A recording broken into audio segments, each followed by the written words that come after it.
बहुत बहुत स्वागत है दोस्तों आपका एक बार फिर। चलिए, हमारा केमिस्ट्री चल रहा था। इसके पहले जो लोग इसके पहले का वीडियो नहीं देखे हैं, इसके पहले का वीडियो देख लें ताकि आपको समझ में आएगा आगे का। देखिएगा दोस्तों, एक बार पूरा स्ट्रक्चर माइंड बना लेते हैं कि किसने क्या कहा और क्या क्या कहा। देखिएगा, हम पढ़ रहे हैं पदार्थ परमाणु की संरचना के बारे में कि परमाणु की संरचना जो है वो कैसे, उसका आकार या तत्व कैसे वैज्ञानिकों ने उसका तत्व दिया। तो सबसे पहले कणाद, ऋषि महर्षि कणाद थे, उन्होंने आया और कहा कि पदार्थ जो है वो छोटे छोटे कणों से मिलकर बना है। उन्होंने कहा कि पदार्थ जो है वो छोटे छोटे कणों से मिलकर बना है, जिन्हें परमाणु कहा जाता है। यानी कहने का मतलब जो छोटा छोटा जो है उससे उन्होंने क्या कहा, जो मिलकर बनता है पदार्थ छोटे छोटे कणों से, उसे उन्होंने क्या कहा, परमाणु कहा। फिर भारतीय और कुछ यूनानी लोग आए, उन लोग ने कहा कि वही चीज कहा कि छोटे छोटे जो है वो परमाणु, यानी कि कहा गया कि परमाणु अविभाज्य है जिसे काटा नहीं जा सकता। यही सब चलता रहा। इसके बाद इन्होंने सिर्फ अपने बोल वचन में ही कहते थे। इसके बाद जॉन डाल्टन आए 1808 में। उन्होंने कहा, जॉन डाल्टन ने आया और उन्होंने कहा कि परमाणु अविभाज्य है, क्योंकि उन्होंने कहा कि पदार्थ की सबसे छोटी इकाई जो है वो क्या है, परमाणु है। बात वही है, घुमा फिरा के बात, पदार्थ की सबसे छोटी इकाई परमाणु है, यानी कि सबसे छोटे छोटे कण जो होते हैं। तो वही चीज कणाद ने कहा, वही चीज डाल्टन ने कहा। बस यही अंतर है कि कणाद ने उसे लिखा नहीं और जॉन डाल्टन ने उसे लिखा और उसके तत्व को मतलब प्रकाशित किया। तब जाके लोगों को समझ में आया कि हाँ, परमाणु जो है अविभाज्य है। ये बात चल रही थी दोस्तों 19वीं शताब्दी में। जैसे कि आप लोग जानते हैं 19वीं शताब्दी बोलेंगे, जैसे अभी चल रहा है 21वीं शताब्दी, यानी सन क्या रहेगा, 2000 के आसपास का रहेगा। उसी प्रकार से उस समय बात थी, 19वीं शताब्दी की बात थी, तो वो सन क्या रहेगा, 1800 के आसपास रहेगा। तो 19वीं शताब्दी में यह कहा गया पहले कि उसके पहले 19वीं शताब्दी के पहले यह तथ्य था कि परमाणु जो है अविभाज्य है। उसके बाद 19वीं शताब्दी आते आते और 20वीं शताब्दी आते आते, मतलब 19 और 20 शताब्दी आते आते यह तथ्य आ गया कि परमाणु जो है वो विभाज्य है, छोटे छोटे कणों से मिलकर बना है। और वो छोटे छोटे जो कण हैं वो क्या है, आपके इलेक्ट्रॉन, प्रोटॉन, न्यूट्रॉन। तो इन्हीं के बारे में हम चर्चा आज करेंगे। इलेक्ट्रॉन, प्रोटॉन, न्यूट्रॉन क्या है, इनसे क्वेश्चन पेपर में जरूर ही पूछ लेता है। कहीं इनके खोज के बारे में पूछ लेगा, कहीं इनके द्रव्यमान के बारे में पूछ लेगा, तो कहीं इनके आवेश के बारे में पूछ लेगा। तो कोई ना कोई क्वेश्चन यहाँ से जरूर आता है। तो इसलिए हम 1-2 नंबर के क्वेश्चनों की यहाँ पर चर्चा करेंगे दोस्तों। लेकिन इसके पहले हम देखते हैं कि जॉन डाल्टन ने कहा कि परमाणु अविभाज्य है। उसके बाद उनकी थ्योरी जो है वो गलत सिद्ध हो गई। क्यों? क्योंकि जे थॉमसन आए और गोल्डस्टीन, उन्होंने कहा, खासकर जे थॉमसन ने कहा कि परमाणु जो है वो क्या, मतलब जे थॉमसन जो है वो एक तरबूज मॉडल बताए कि जे थॉमसन बताया कि तरबूज मॉडल, जैसे परमाणु जो तरबूज में लाल रंग होता है उस प्रकार से परमाणु में प्रोटॉन होता है लाल रंग का, और जैसे काले काले बीज जो होते हैं तरबूज में, उसी प्रकार से इलेक्ट्रॉन पाए जाते हैं। और इलेक्ट्रॉन की खोज किया जे थॉमसन ने। और जे थॉमसन की थ्योरी गलत कहाँ पर होती है? जे थॉमसन की थ्योरी गलत यहाँ पर होती है। उन्होंने कहा कि परमाणु जो है पूरा, परमाणु प्रोटॉन से मिलकर बना है और पूरा धनावेशित है। ये बात गलत, क्योंकि इसके बाद रदरफोर्ड आए और उन्होंने बताया कि परमाणु जो है पूरा भाग उसका रिक्त है, केवल उसका नाभिक को छोड़ के, मतलब नाभिक की खोज किया रदरफोर्ड ने और बताया। रदरफोर्ड ने जो था वो सोने की पन्नी में अल्फा कण, जब सोने की पन्नी जो है उसमें अल्फा कण की बौछार कराया, और बौछार कराने के बाद जो है उन्होंने देखा कि 1200 से, मतलब एक अनुमान लगाया कि 1200 जो कण होते हैं, तो 1200 कण पूरा चले गए, वापस सीधे नहीं आए, लेकिन 1200 में से एक कण जो है वापस आया। तो दोस्तों, हमने आपको बताया था कि सोने की पन्नी और अल्फा कण ही क्यों लिया? तो हमने बताया था कल आपको कि सोने की पन्नी इसलिए लिया क्योंकि सोना जो है धातुओं में सबसे आघात वर्धनी धातु होता है, तन्य होता है। जितना भी इसको मतलब 1 ग्राम में आप मतलब 1 ग्राम में 1 ग्राम सोना में आप 2 किलोमीटर की लंबी तार खींच सकते हो। मतलब इतना पतला सोना कर सकते हो। आप देखते हो कि जो डिजाइन तैयार करते हैं सोना चांदी की, उसको इतना पतला कर करके डिजाइन तैयार करते हैं, मतलब जिस आकार में चाहो उस आकार में उसको ढाल सकते हो। ठीक उतना उसको पीतल को उतना आकार आप नहीं दे सकते हो जितना आप देखते हो कि जितना आभूषण आता है सोना चांदी का आता है, जितना उसमें कलाकृति रहती है वो सब इसलिए होता है क्योंकि सोना को आप जितना भी पतला कर सको कर सकते हो, उसमें आकार आप दे सकते हो।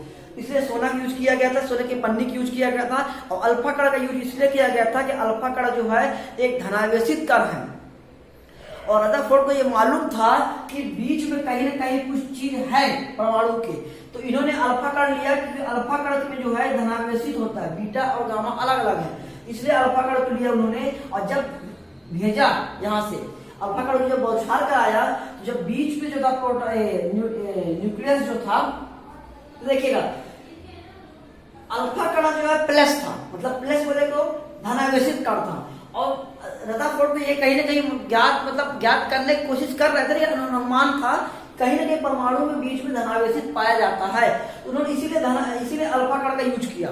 और एक चीज और, अल्फा कण जो धनावेशित, पहली चीज इसका ऊर्जा भी ज्यादा होती है और इसमें वेग भी कम होता है, ठीक, और ये प्रोटॉन से भारी भी होता है।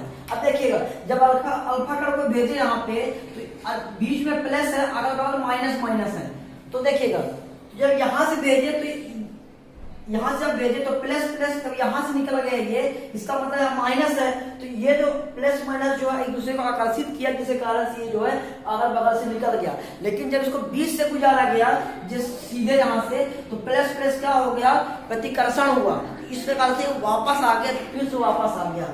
इस प्रकार से नाभिक की खोज किया कौन, रदरफोर्ड ने। इसके अलावा देखिएगा कि इसी को कहा गया प्रकीर्णन प्रयोग, रदरफोर्ड ने जो किया, इससे रदरफोर्ड ने नाभिक की खोज किया, रदरफोर्ड ने धनावेशित और ऋणावेशित की खोज किया और बताया कि दोनों जो है समान अगर होंगे तो ये उदासीन होगा। उसके बाद हमारे नील्स बोर आए।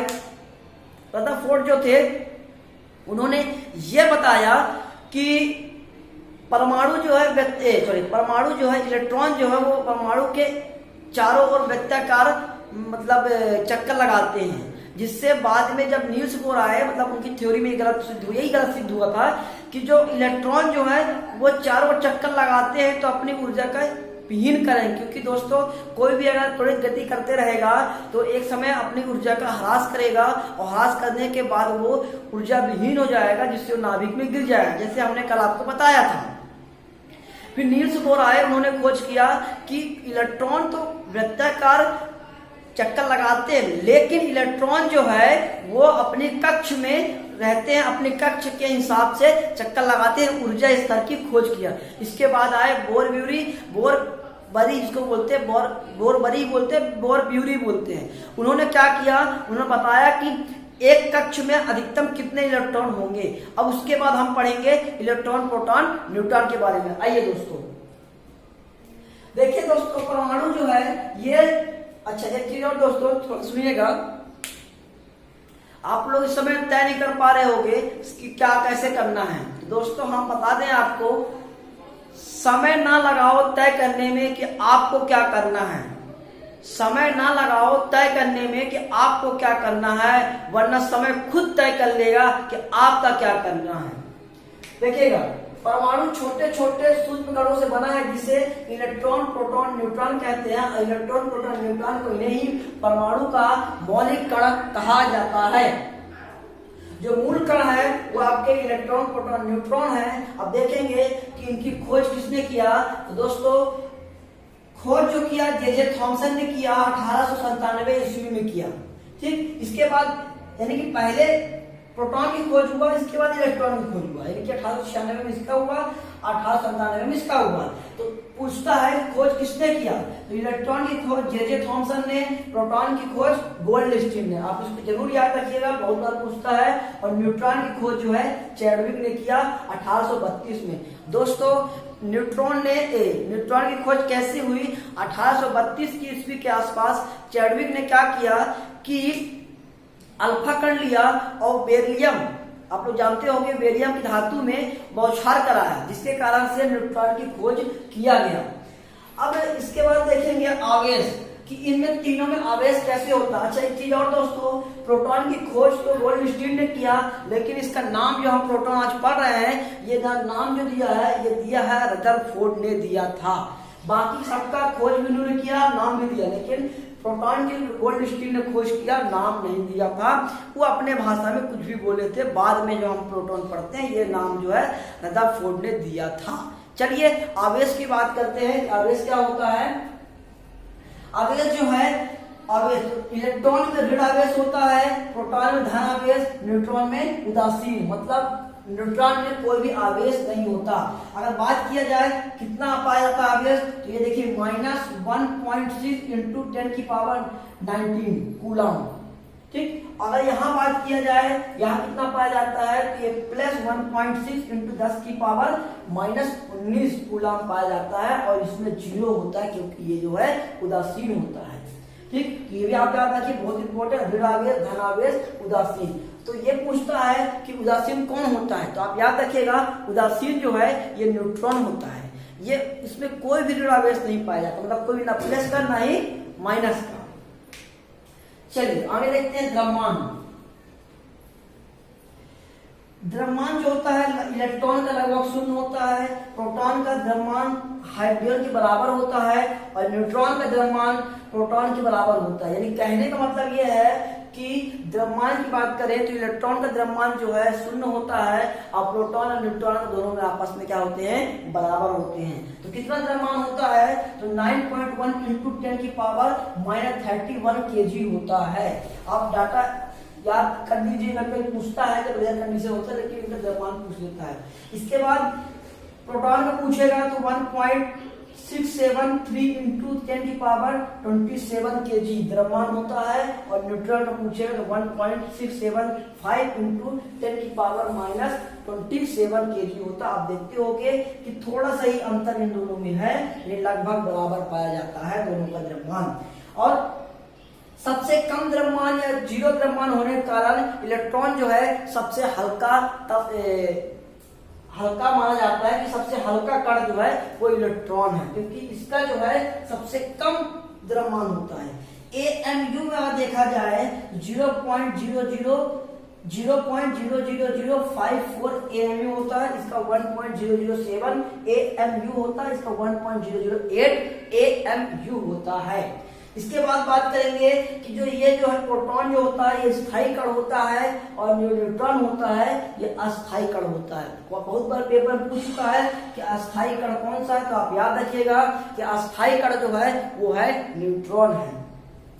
चलिए दोस्तों बात करते हैं इनकी स्थिति की, ये कहाँ रहते हैं। तो इलेक्ट्रॉन जो है नाभिक के चारों ओर परिक्रमा करते हैं। अभी हम आगे देखेंगे, जैसे आप देखेंगे यहाँ पास कि ये मान लीजिए कोई परमाणु है, ये नाभिक है, जो नाभिक की खोज रदरफोर्ड ने किया था, और परमाणु की जो खोज किया था तो जॉन डाल्टन ने किया था। और नाभिक में जो है वो न्यूट्रॉन और प्रोटॉन पाया जाता है, इलेक्ट्रॉन जो है इसके चारों ओर परिक्रमा करते हैं। देखिएगा इलेक्ट्रॉन जो चारों परिक्रमा करते हैं, तो नाभिक में क्या है, यहाँ देखिएगा कि नाभिक न्यूक्लियस के चारों ओर परिक्रमा जो करता है वो कौन करता है, इलेक्ट्रॉन करता है। ये आपका न्यूक्लियस हो गया, इसके चारों ओर परिक्रमा करेगा इलेक्ट्रॉन करेगा।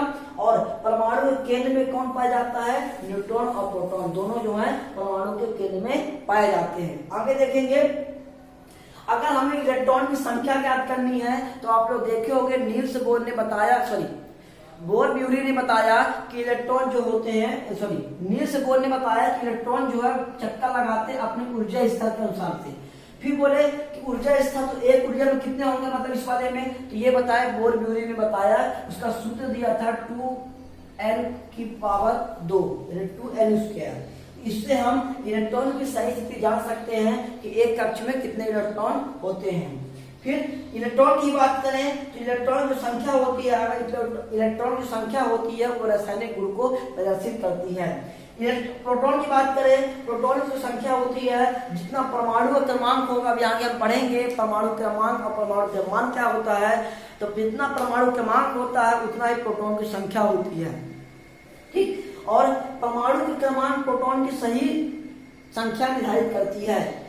और यहाँ पर बात करें न्यूट्रॉन की कैसे संख्या निर्धारित कर सकते हैं, मतलब कि अगर हम इलेक्ट्रॉन की बात करें तो इलेक्ट्रॉन की संख्या निर्धारित करने के लिए 2n की पावर इसको मतलब स्क्वायर 2n स्क्वायर कर सकते हैं तो संख्या निकल जाएगी।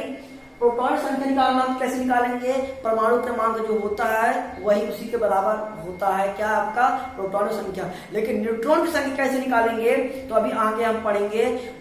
द्रव्यमान है एक परमाणु क्रमांक है, तो परमाणु द्रव्यमान में परमाणु क्रमांक को माइनस कर देंगे तो जो आएगा वो न्यूट्रॉन की संख्या निकल के आता है। इन दोनों को जो बोलेंगे ये परमाणु द्रव्यमान है, और परमाणु द्रव्यमान में माइनस प्रोटॉन की संख्या माइनस कर देंगे तो आपका निकल जाएगा न्यूट्रॉन की संख्या। चलिए इसके चर्चा आगे करेंगे, ये ऐसे निकलता है। अब परमाणु संख्या क्या होता है, परमाणु द्रव्यमान क्या होता है। लेकिन परमाणु द्रव्यमान जो होता है प्रोटॉन प्लस न्यूट्रॉन होता है, उसमें से न्यूट्रॉन को माइनस कर देंगे तो प्रोटॉन को माइनस कर देंगे, न्यूट्रॉन संख्या आपका निकल जाएगा। चलिए आगे देखते हैं दोस्तों। और दोस्तों एक बात याद रखिएगा कि अगर हम मंजिल मतलब रास्ते की परवाह करें कि रास्ता खराब है, कैसा बहुत लंबा है, तो फिर दोस्तों आपका मंजिल बुरा मान जाएगी। इसीलिए कभी भी रास्ते की परवाह नहीं करिए। रास्ते की परवाह करेंगे तो फिर मंजिल आपकी क्या होगी, बुरा मान जाएगी। इसलिए आप रास्ते के बिना परवाह किए हुए पर निरंतर पढ़ाई करते रहिए। आज नहीं तो कल आपका होना ही होना है, डन है। देर है ईश्वर बोलते हैं, आप सुने भी होंगे, ईश्वर के यहाँ देर है लेकिन अंधेर नहीं है, ये बात सत्य है। और आपकी पढ़ाई जो है कभी व्यर्थ नहीं जाएगी। आज नहीं तो कल आपको वो पढ़ाई जो है कहीं ना कहीं आपको अगर सच्चे मन से आप पढ़े हो, आपसे बनता है, आपको लगता है कि हम पढ़े हैं ये चीज, तो वो पढ़ाई यूज होगा।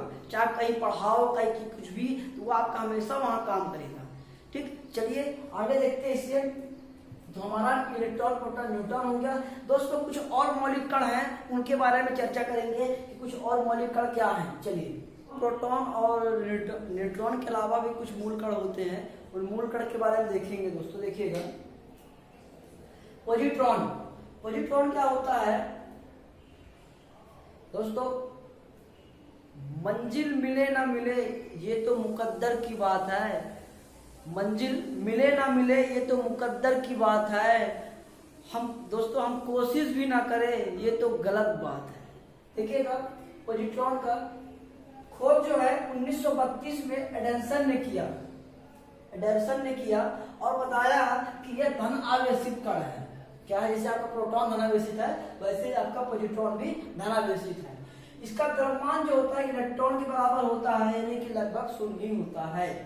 इसीलिए इसे इलेक्ट्रॉन का एंटी कण कहा था। बहुत इंपॉर्टेंट, क्योंकि एक बार पेपर पूछ चुका है कि इलेक्ट्रॉन का एंटी कण किसे कहा गया है, तो आप याद रखिएगा इलेक्ट्रॉन का एंटी कण जो होता है पॉजिट्रॉन को कहा गया। चलिए न्यूट्रॉनों की बात करें। न्यूट्रॉनों क्या होता है, 1930 में पाउली ने इसकी खोज किया और पाउली ने बताया कि ये द्रव्यमान और आवेश दोनों रहित है, मतलब इसमें ना ही द्रव्यमान है ना ही आवेश है।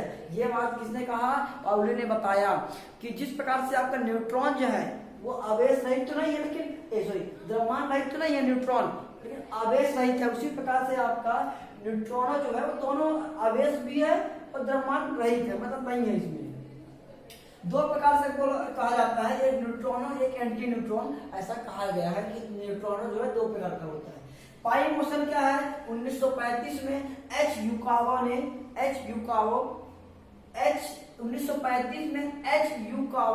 ने इसकी खोज किया, जिसका द्रव्यमान इलेक्ट्रॉन के द्रव्यमान का 274 गुना है, ऐसा इन्होंने बताया। ठीक, फिर बताया कि अस्थायी कण होता है।